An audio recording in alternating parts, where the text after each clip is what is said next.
WhatsApp মেসেজের যুগে চিঠি লিখতে এখন আগ্রহ দেখালো হাজারো ছাত্র। নিজের দক্ষতা বাড়ানোর পাশাপাশি ঐতিহ্য বজায় রাখতে লিখতে হবে চিঠি। বর্তমান সময়ে ডিজিটাল মাধ্যমের ব্যবহার ক্রমেই বেড়ে চলেছে, তাতে যুব সমাজ বুঁদ হয়ে রয়েছে। যদিও কোনো অংশে কম নয় প্রবীণরা। কর্মক্ষেত্র থেকে বিনোদনে ডিজিটাল মাধ্যমের ব্যবহার দারুণভাবে। যুগের সঙ্গে তাল না মেলাতে পারলে পিছিয়ে পড়তে হবে। ডিজিটাল মাধ্যম ব্যবহার না জানলে হয়তো অজানা থেকে যাবে অনেক কিছু। ডিজিটাল মাধ্যমে অনেক কাজ সহজ এবং কম সময়ে করা সম্ভব। সেই দিক থেকে ডিজিটাল মাধ্যমে ভাব আদান প্রদান বা চিঠি পাঠানো ও চিঠির উত্তর মেলে চোখের পলকে। সব দিক থেকে ডিজিটাল মাধ্যমের ব্যবহার হচ্ছে। তবে চিঠি লেখার যে আলাদা গুরুত্ব রয়েছে, চিঠি লেখার রয়েছে ঐতিহ্য। সেই ঐতিহ্য বজায় রাখতে এবং পড়ুয়াদের সাথে ভারতের ডাক বিভাগের পরিচয় ঘটাতে চিঠি লেখার প্রতিযোগিতা। ডিজিটাল মাধ্যমে লেখার অভ্যাস আর হাতে কলমে লেখার অভ্যাস সম্পূর্ণ আলাদা।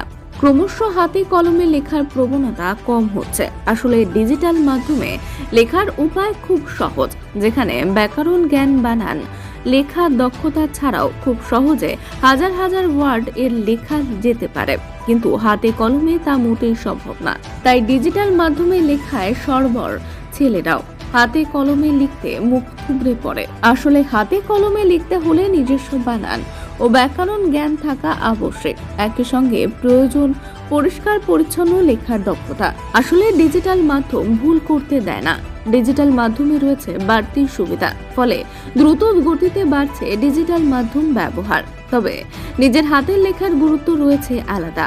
বহু বছর আগে থেকে হাতে লেখা হতো চিঠি, বর্তমান সময়ে তা ইতিহাস। এমন উদাহরণ বহু। সেই দিক থেকে গুরুত্ব রয়েছে দারুণ উৎসাহ শিক্ষক, শিক্ষিকা, অভিভাবক। আবার এই ডিজিটাল সময়ে হাতের লেখা লিখতে দারুণ উৎসাহিত একাংশ ছাত্রছাত্রী।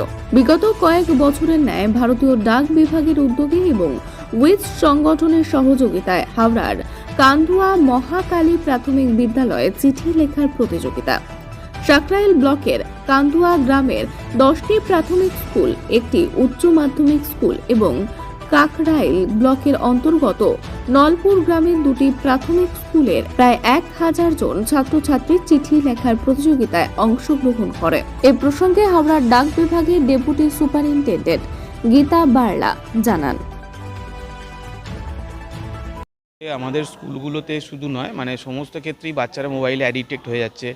আর চিঠি লেখার যে প্রয়োজনীয়তা, সেটা মানে বাচ্চারা তোমার এখন লিখছেই না, আর বড়রাও লিখছে না। মানে মোবাইলের ইমেল, তারপরে আপনার হোয়াটসঅ্যাপ, ইনস্টাগ্রাম এসবে চলে যাচ্ছে। তা সেইখানে একটা যেমন চিঠি লেখাটাও যেমন হারিয়ে যাচ্ছে, তেমনি লেখার যে ক্ষমতা, লেখনী ক্ষমতা, সেটাও হারিয়ে যাচ্ছে এখন। সেই হিসেবে সব কিছুই শর্টে চলে এসেছে। তো এই জন্যেই আমরা এটা একটা উদ্যোগ নিলাম, যেহেতু আমরা একটা অপরচুনিটি পেলাম পোস্ট অফিসের তরফ থেকে, যে ওনারা যখন বললেন, আমরা চাইলাম যে এটা আমরা করলে আমাদের বাচ্চাদের পক্ষে এটা অনেক উপকারিতা হবে। চিঠি লেখার ব্যাপারটাও ওনাদের কাছে একটা জানার বিষয় হবে, আর দ্বিতীয়টা লেখনী ক্ষমতাটাও কিছুটা বাড়বে। তা এই জন্য এই প্রতিযোগিতাটা আমরা চেষ্টা করেছি করার। আর আজকে আমাদের এখানে এই প্রতিযোগিতায় অংশগ্রহণ করেছে আমাদের কান্দুয়া পঞ্চায়েতের মোট 10টা প্রাইমারি স্কুল। 10টা প্রাইমারি স্কুলে অংশগ্রহণ করেছে, তার সঙ্গে হাই স্কুল, আমাদের কান্দুয়া হাই স্কুল ও অংশগ্রহণ করেছে। আর নলপুর থেকে 2টো স্কুল এসেছে, তারা এখানে অংশগ্রহণ করেছে। মানে প্রত্যেকটা স্কুলেরই কিছু বাচ্চা এসেছে, আর আমাদের টোটাল 2 থেকে 5 পর্যন্ত সমস্ত বাচ্চারা অংশগ্রহণ করেছে। এই যে মানে একটা সময় বা একবার প্রতিযোগিতা, এটা কতটা কার্যকর হবে? না, এটা একদিনে কিছুভাবে একটা প্রতিযোগিতায় কিছুই কার্যকর হবে না, কিন্তু সমস্ত জিনিসকেই আমরা ফলো আপ করতে হবে। যদি ফলো আপ না করি তাহলে কোনো জিনিসই সেটা হয় না। আমরা রিভিশন, পড়াশোনার ক্ষেত্রে কী হয়েছে, পড়াশোনা একবার পড়ে নিলাম, তাহলে সেটা তো পরীক্ষার ক্ষেত্রে আমরা কী করতে, রিভিশন করতে হয়। তেমনি আমরা যেমন এটা শুরু করলাম, আমাদের টিচাররাও এই জিনিসটাকে প্রতিনিয়ত ক্লাসে প্রত্যেক দিন না হলেও সপ্তাহে একদিন যাতে এটা অভ্যেসে রাখতে পারে সেইটা করবে। এবং আমি অন্যান্য স্কুলের টিচারদের কাছেও আবেদন রেখেছি এবং তাদেরকে আবার আবেদন রাখবো, যাতে এটাকে ফলো আপ রাখতে, যাতে কি সেই বাচ্চাগুলো যাতে সেই চিঠি লেখার অভ্যেসটা বজায় রাখতে পারে। অভিভাবকদের কি বলবেন?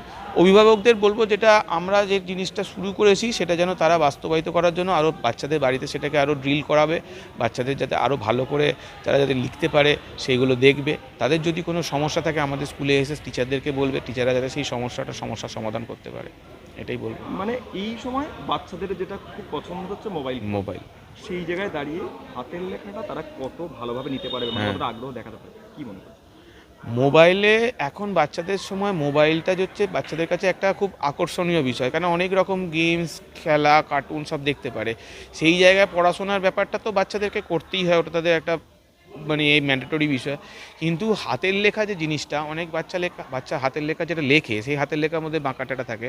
এবার তাদের মধ্যে একটা উৎসাহ তৈরি করতে হবে, সেটা আমাদেরকেই বিভিন্ন রকম, আমরা যেমন স্কুলেতে টিএলএম বিভিন্ন রকম করে বাচ্চাদের উৎসাহ দান করেছি, সেই রকম আমাদের বাচ্চাদের হাতের লেখার জন্য আমাদের কিছু রকম পরিকল্পনা আমাদের রয়েছে, এবং আমরা সেই পরিকল্পনাগুলোকে আস্তে আস্তে বাস্তবায়িত করার চেষ্টা করব, যাতে বাচ্চারা হাতের লেখা এবং শ্রুতিলিখন দুটোই, এবং তার সাথে সাথে চিঠি, এইগুলো যাতে ভালো করে করতে পারে, সেটার জন্য আমরা বিভিন্ন রকমের পরিকল্পনা করব। স্যারেরাও ভাবছেন, আমিও ভাবছি, এবং কিছু নতুন নতুন জিনিস চিন্তাভাবনা অলরেডি করেছি, সেইগুলো আর কি করব।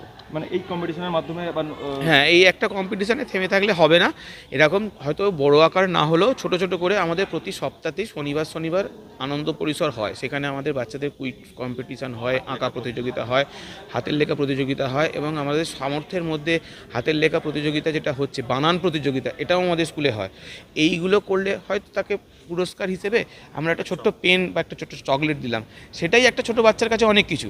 হয়তো আজকে পেলো, তাহলে পরের দিন তার মধ্যে থাকবে যে আমি যদি ভালো লিখি তাহলে আমিও এই পুরস্কারটা পেতে পারি। তাহলে এই যে জিনিসটা, তাদের মধ্যে একটা উদ্দীপনা বা উৎসাহ তৈরি করা, এইগুলো আমরা বাচ্চাদেরকে করার চেষ্টা করি এবং আগামী দিনেও করব। আপনার নাম? আমার নাম কুণাল রায়।